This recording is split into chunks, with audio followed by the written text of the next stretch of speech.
Hey, Pat Rigsby here, and in today's episode, I want to talk with you about how to get better. Let's get started. Welcome to the Fitness Business School podcast, the show for fitness business owners who want to grow their income, increase their impact, and improve their lifestyle. Be sure to listen till the end of this episode because we have a brand new special offer exclusive for listeners. So stay tuned. Recently, I got to go to a conference, a convention, and I spent some time with a few business owners during the trip. And the common theme that I heard from some of them was bigger is better. And then actually during the convention itself, and it was a baseball coaches association convention, same type of thing was a common theme, if you will. Some people thinking, oh, when I go work at this bigger program, that'll be better. And at this bigger school, when I get to go to a Division I program, it'll be better. And the experience I've had, and that doesn't necessarily mean that this is definitive or universal for everyone, but the reality is bigger is not necessarily better. Better is better. And so many times our self-worth gets tied up in bigger, right? Bigger numbers, more revenue, more locations, bigger team, more followers, more likes, coaching at a bigger school, that sort of thing. And it's easy, right? Like it's easy to quantify, it's easy to show off. But what I realized was my happiness definitely increased when I started to disassociate myself with some of those vanity metrics when I was thinking about what success looked like. In fact, I remember years ago telling one of my former players who's gone on to become a tremendous college baseball coach, I asked him about comparing two programs. One was an underfunded Division I college program, and one was probably the most well-funded in their conference, among the most well-funded in the country, Division III programs. I said, which would you rather coach at? And he instantly said the Division I program. And I think his logic aligned with what most people's logic would in that example would be bigger is better. But I told him my thoughts were just the opposite. I would rather coach somewhere where I was well-resourced, where the school was behind you, where, you were in an environment where you could be set up to succeed rather than it being almost like a fluke to be successful. And again, that doesn't mean that's the only way to look at it. But fast forward probably, at this point, almost 20 years later, at least 15 years later, he's one of the best Division III coaches in the country. His team has gone to the World Series several times, and he just recently turned down a Division I job that was an underfunded Division I position. And so I think at that stage of life, he probably started to align with that thinking as well. And the reality is your personal income can increase. Your hours can decrease if you focus on better. If you just focus entirely on bigger, there's always going to be significantly more moving parts. And you got to decide, are these the moving parts I want in my life? Because they're all going to take up time. They're all going to take up some of your mental bandwidth.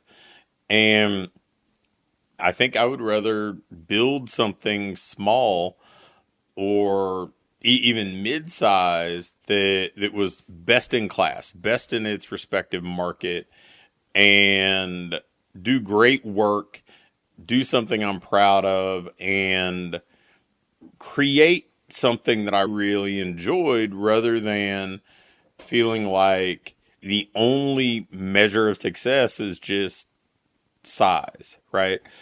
If I think back to earlier on in my business ownership time, I got to the point where I was the co-owner and CEO of a franchise organization, and we got to be relatively big, at least by my standards, and had 275 locations.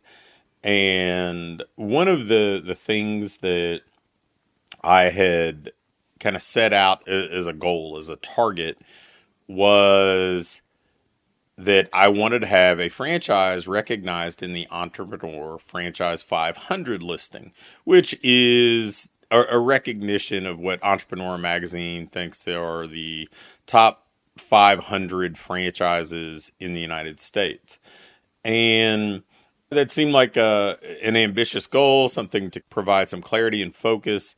And I look up and we have two franchises listed there. One at 193. So one in the top 200 and another one at 273.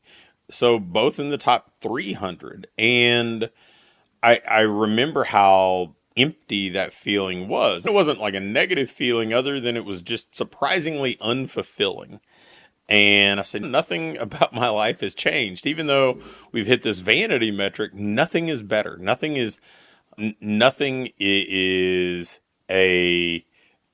even a bit different in my life because we hit this benchmark.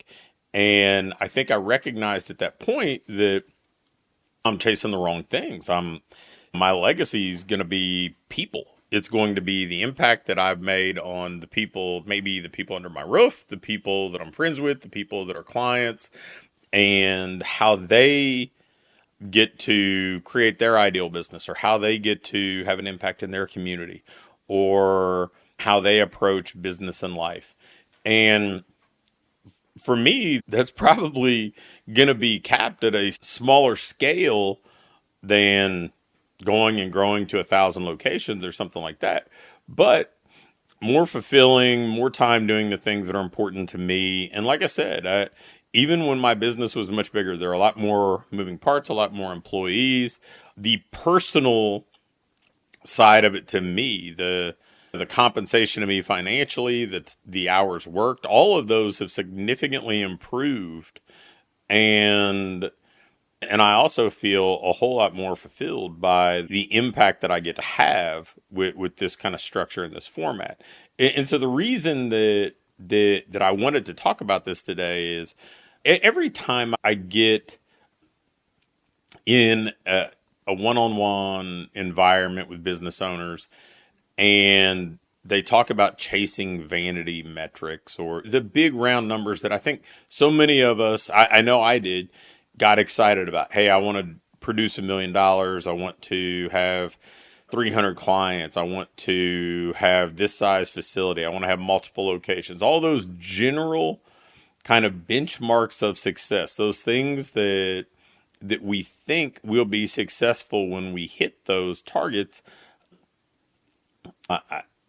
I get it. I understand it totally, but I also know that there's no assurance that you can arrive at those bigger numbers and it will yield what you want out of being a business owner. So I would instead recommend that you are very purposeful in what you're pursuing, what you're building. You're being very intentional in saying, okay, this is what I want my business to do. This is the impact I want to make with my business. And don't just assume that if it's bigger, it'll make that impact. Actually be intentional about making that impact. Or, hey, this is the type of income I need to make from my business to provide for my family, to create financial security, to have the experiences that I want to have, and pursue that, not top line revenue. And top line revenue sometimes comes with much greater expenses. And if we don't manage the profit margin, it doesn't necessarily correlate with more money. I've had clients who 4x'd their top line revenue and their personal income didn't go up at all. And it becomes so easy to just let that money burn a hole in your pocket and spend it on more staff and more equipment and a bigger space and that sort of thing, always assuming that continued growth is inevitable. So think about the things that are important to you and pursue those things. Be very specific, be very clear, and give yourself permission to pursue things that aren't just more and bigger, but actually better, that you get to want what you want. You should never apologize for wanting what you want. And sometimes that means Hey, I want to be able to create a business that allows me to coach my kids' little league team or to live in the type of house I want so my kids get to be in this school district, or I want to have these kind of life experiences. I want to go see the world, so I want some flexibility in my business. And then reverse engineer your business from there, because ultimately it's your business. You're the one investing more time many times over than anybody else in this. You're the one making the sacrifices. You're the one who is being willing to do what most people in society won't do. Business ownership requires a lot of you. And so if it's going to require that much of you, you should make it the best thing for you, not just pursuing some arbitrary goal that doesn't really have anything to do with you. So if you want to be successful, bigger isn't necessarily better. Better is better. Thanks for listening to this episode of the Fitness Business School. Before you go, I have a quick announcement. One of the things that we've been doing with our current clients is taking them through this ideal business diagnostic. And really what it is, this checklist that allows you to pinpoint exactly what your business needs next so you can keep improving, keep growing, and build a business that you love to own. One that pays you well, one that allows you to have the impact you want to have, and one that allows you to have a lifestyle that you truly enjoy. In this diagnostic, we walk through everything and we do an evaluation and can instantly pinpoint what you need to do next to build that business that you want. I'm going to extend this opportunity to get on with either me or my team and take you through this evaluation and fix your business's most vital needs fast. So if we take you through this, you're going to be able to make those vital changes that you need to finally have what I call your ideal business. If you'd be interested in going through this entirely free, risk-free diagnostic with us and learn what you already have in place, what you're doing well, and where your greatest opportunities for rapid improvement are, just shoot me an email with diagnostic in the subject line to pat@patrigsby.com. Again, an email to pat@patrigsby.com with diagnostic in the subject line will get you scheduled and take you through this evaluation to help you build the business you want.